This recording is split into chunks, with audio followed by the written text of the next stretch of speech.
Hey guys, welcome back to my channel.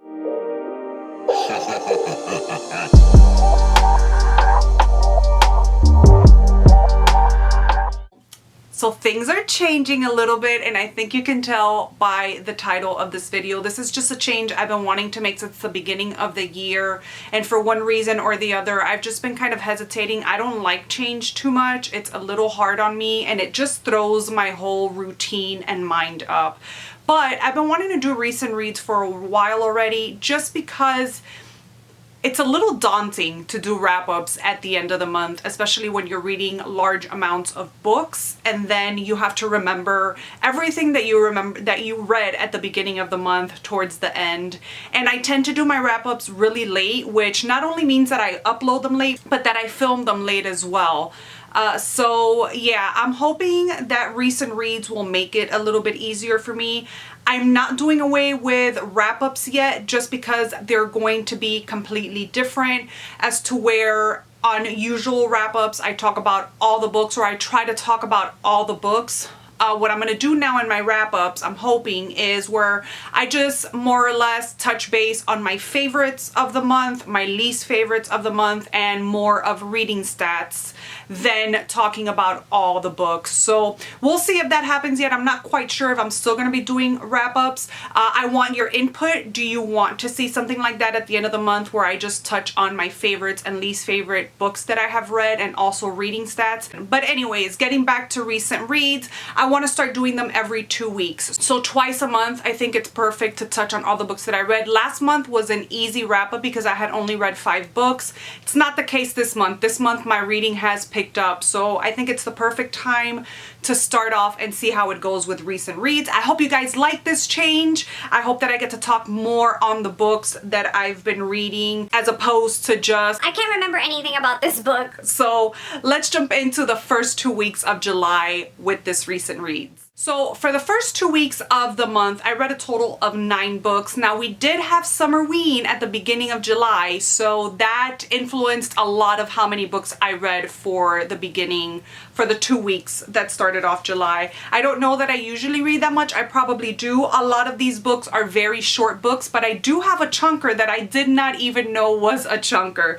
So I started off the month strong. The first book that I read in the month was Wormwood. Again, this was for Summerween. This is a book that I've been dying to read ever since getting the ARC from Silver Shamrock Publishing, and we also got a Nightworm special edition of Wormwood in one of the Nightworm subscription boxes. I was super excited for this. It's Chad Lutzke and Tim Mayer. When I had received this book, I still hadn't read anything by Tim Mayer prior to this, so I was really excited to read him. But way before reading this book, I have read a couple of his books already, and he has become a favorite.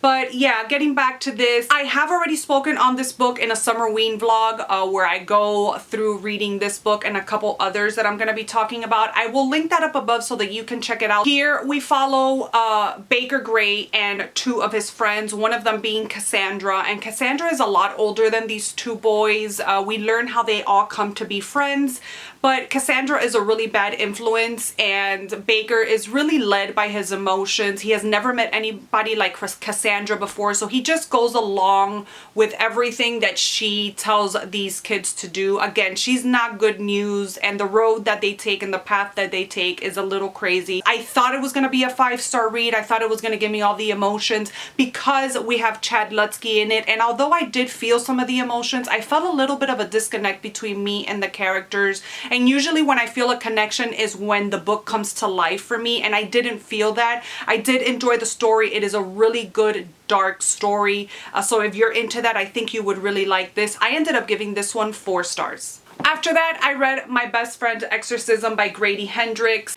This is my 3rd book from Grady Hendrix, and it's probably my 2nd favorite. The first one will always and forever be A Southern Book Club's Guide to Slaying Vampires. I love that book with all of my heart.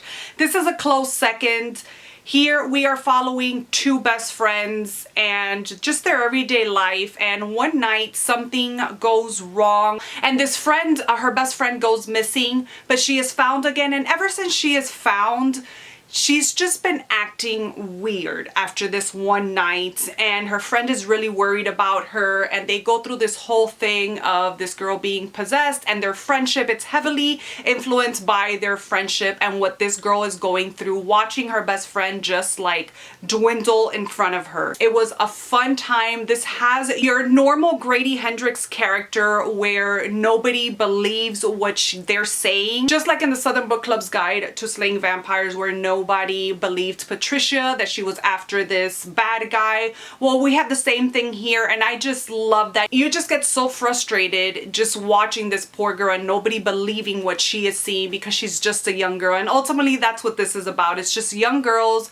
dealing with adults that don't believe them and just look down on them because they're young, and obviously their friendship. It was a good time, full of the, you know, normal Grady Hendrix pop culture references. This is set in the 80s as to where a Southern Book Club's Guide is set in the 90s. I really enjoyed it. It wasn't the 5-star read for me like I thought it was gonna be again, but anyways, I enjoyed it and I ended up giving this one 4 stars. Next, again, another book that I picked up for Summerween, and this was a total surprise for me. I've had this book in my collection for about a year or so, and honestly, I was not gonna pick this book up, and only because of the cover. Can you guys believe that? And this book was a 5-star read. It's better yet, a novella. But this was a 5-star read to me, for me, that I almost did not read because I thought it had to do with hunting, and that is In the Scrape. Now, while there is a hunting subject or a hunting undertone to it, it's not the main focus of the story, which I thought it was gonna be. This is just a coming of age story between 2 brothers and their abusive dad. You know that their mom has ran away. They've lived their whole life with this, and at the beginning of the book they are collecting money because they want to run away, and they're planning to run away on this one particular night where they're all, the 2 kids and the father, they're gonna go off to this cabin that they own because they're gonna go hunting. And like I said, there are talks of hunting in this because they are chasing this albino buck, and there's talks about that, but it's very little. It's mostly about the relationship between these 2 boys and the father, and how they just want to run away and go look for their mother because they believe that their mother is in California, maybe, if I'm not mistaken. So they want to collect money and just go off into the night and find their mom. It is a very sad story.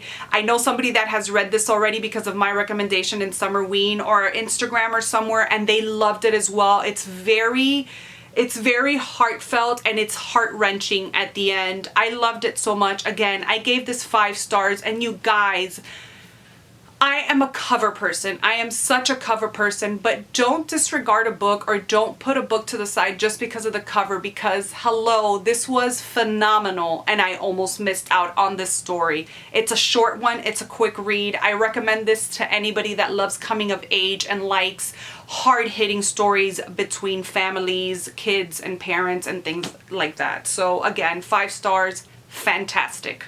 So happy I read that book. Next, another book that I read for Summerween was Goddess of Filth by V. Castro. This is another short book. I learned my lesson, you guys. I'm trying to read shorter books for readathons because I always put like these huge books and it never gets done. Short books are the way to do it for readathons. This was a fantastic read. I mean, first of all, that spine. That's a spine. How cute is that? So this just deals with 4 girls. They're all best friends and they're having a party one night, and I can't remember if it's somebody's birthday or if they're graduating. I believe they're graduating. It is set in Mexico, and one of them decides, oh my gosh, let's hold a seance, and they do, and they end up calling down a goddess.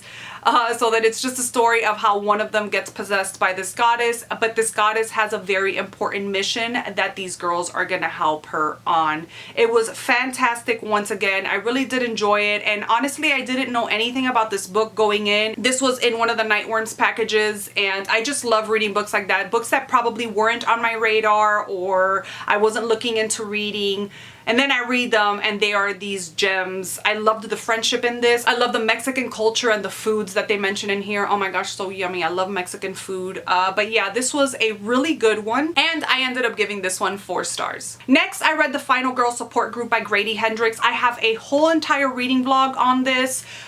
So I'm gonna link it up above so that you can watch it. I was disappointed with this. This has to do with a group of girls that are all final girls. They're the last of the final girls that are alive, and we touch back on some of their stories, but also at the same time they're being murdered one by one, and one of them feels like, which is our protagonist, she feels like she has to come and fix everything. She's just always been like that. She's the mother hen of the group, and so she takes it upon herself to hunt this killer that's trying to kill them off and trying to figure out why this person is coming after them. It was a good book. I'm not going to say that I didn't like it, but I was disappointed in it. I ended up giving this one 3 stars. It had a lot of that Grady Hendrix flair missing from it, in my opinion. In My Best Friend's Exorcism and also in the Southern Book Club's Guide to Slaying Vampires, it's kind of like a subtle horror, but you always have these like umps of like gross horror with like nasty descriptions. This was missing that for me. Now granted, an author doesn't have to use their signature stamp on all their books. I understand that, but you're almost used to getting that from Grady Hendrix in his story, so it's a little bit disappointing when you don't get that. I also felt a disconnect with the characters and the story itself. I just felt like it fell flat for me somewhere along the way. Again, I do have a reading vlog. Go watch it so you can know more of my feelings, but at the end of it, I was disappointed, but I did give it 3 stars because it was still a good story, just not what I wanted from the book. Then I read the next installment in the splatter western horror with Human-Shaped Fiends, and this is written by Chandler Morrison. If you've ever read a Chandler Morrison book before, they are rough. This is my second Morrison book. The first one was Dead Inside. That was a rough read. I'm still traumatized by it, and I've been wanting to read Along the Path of Torment, which is also by him, for a while now, but I've been so traumatized after reading Dead Inside that I just haven't wanted to pick up one of his books. But this was part of a Nightworms book party. As you guys know, we're reading the splatter westerns and reviewing them for the Nightworms blog, so I had to read it. It's really, really short, which is a good thing. And while I did enjoy aspects of the book, there were aspects of this book that I hated. So splatter western, they're splatter westerns. They're set back in the day. They are all, you know, western stories.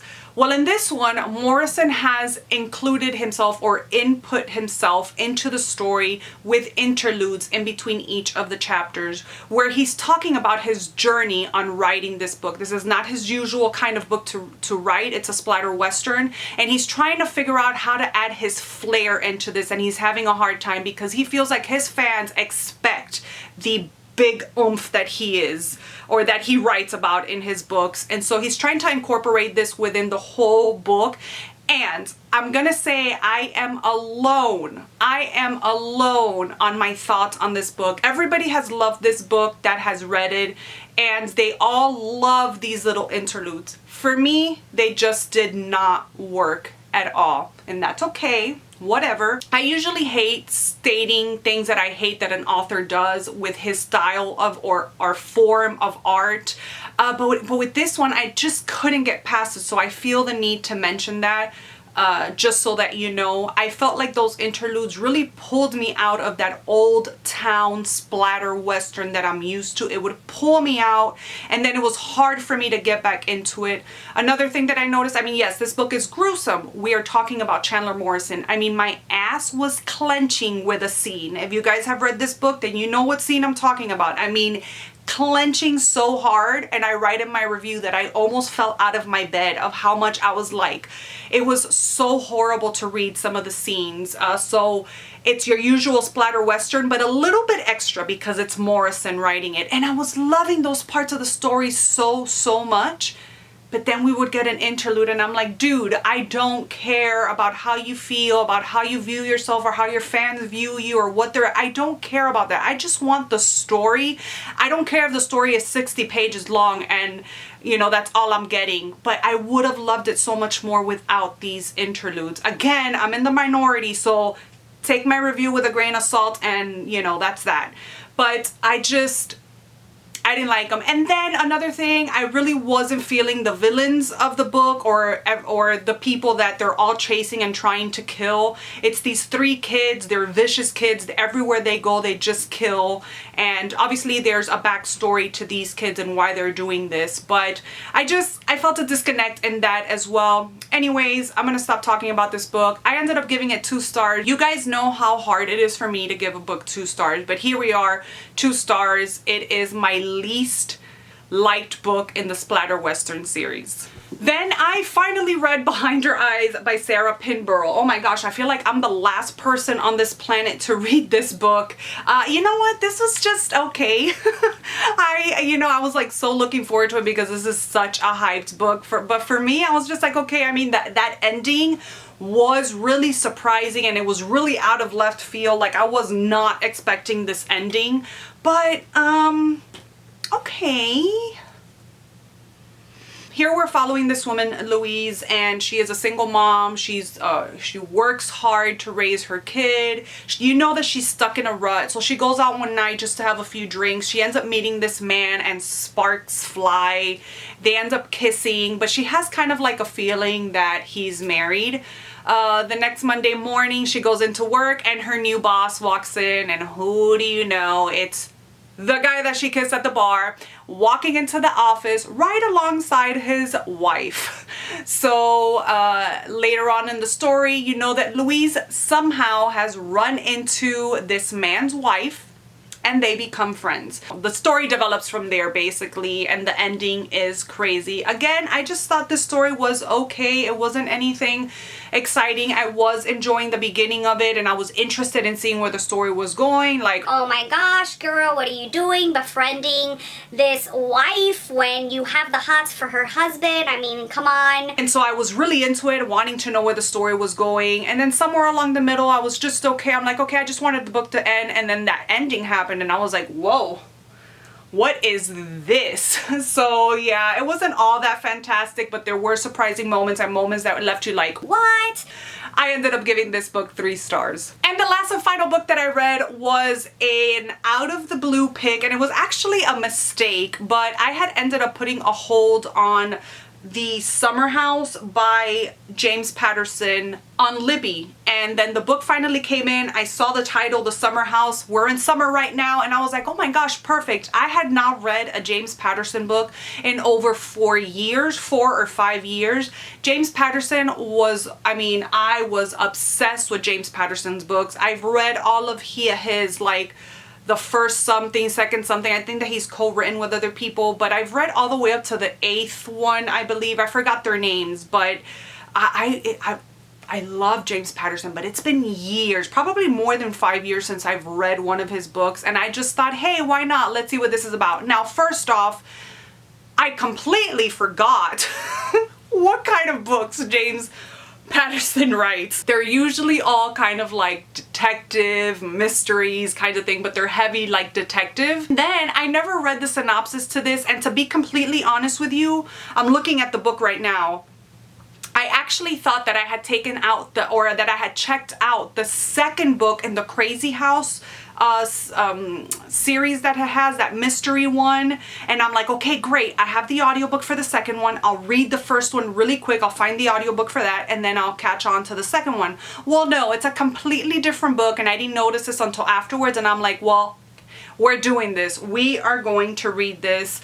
Lo and behold, it's 625 pages. I'm like, why am I doing this to myself? But let me tell you guys, I flew through this audiobook. Another thing, I usually don't like to listen to audiobooks if I don't have the physical copy, but I just went ahead and pushed myself with this one, number one, because I'm trying not to buy more books, and I'm like, I don't even know if I'm gonna like it. So I held off, and let me tell you, I loved this book so much. in a nutshell, this is just when you open up the story, there are these people in this house. There's a sister there to pick up her sister and her kid, and then just like other men around. You come to know that this is known as the summer house. It used to be this very prestigious mansion, but with the years and things that have happened, it sort of has lost all of its glory, and it's kind of like run down. And it's known that drug addicts and drug dealers live in this house or are usually at this house. So the sister is there to pick up her sister and her kid, and next thing you know, these military men raid the house and end up killing everybody in this house, including the 2-year-old little girl. I believe she was 2 years old, along with the mother, as the mother is trying to protect her. I mean, they go and slaughter everybody or just shoot everybody down. And it's just this town, along with another set of military, or I think they're army men, Army or Navy, maybe they're Navy, but this other military group trying to find out why these men did this. Were they under orders? And, you know, just trying to solve this murder or these murders alongside the mayor or the sheriff of this town.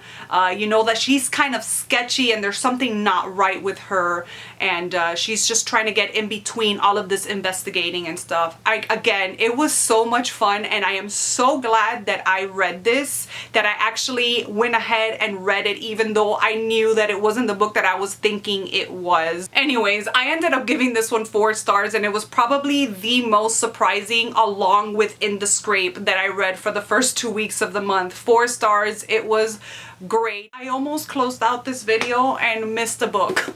So you guys are probably like, that was 8 books. I'm sorry. I also read You Will Remember Me.